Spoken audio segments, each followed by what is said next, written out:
Hi అండి. ఏం మెమరీసో ఏమో అండి బాబోయ్, హెడ్ఏక్ వస్తున్నది.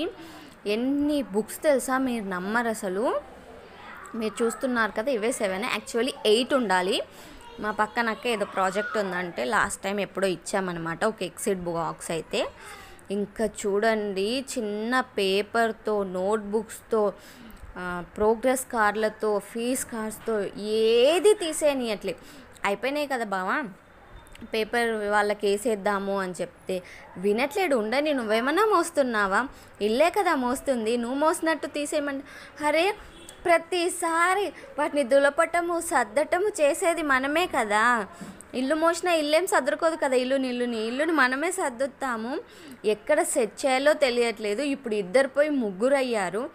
ఓల్డ్ బుక్స్ అన్నీ ఎందుకు, 4 years నుంచి ఎవరైనా బుక్ స్టోర్స్ చేసుకుంటారా బావా అంటే, ఏం కాదు ఉండనియు, వాళ్ళు చూసుకుంటారు కదా, వాళ్ళ రైటింగ్స్ ఎలా ఇంప్రూవ్ అయ్యాయి, వాళ్ళ మార్క్స్ ఎలా అయ్యాయి అని, ఎందుకు తీసేయడము అని ఒకటే మొత్తుకునుడు. అస్సలు తీయనిస్తలేడు, పడేనిస్తలేడు, అమ్మనిస్తలేడు. మీ ఇంట్లో కూడా మీ వాళ్ళు ఎవరైనా ఇట్లున్నారా? మీరు ఎలా ఉంటున్నారా? మీ హస్బెండ్ ఎలా ఉన్నారా అన్నది కామెంట్ చేయండి. అలాగే వీడియో నచ్చితే లైక్ చేయండి, సబ్స్క్రైబ్ చేయండి. ఇదైతే మా పెద్దోడిది అన్నమాట.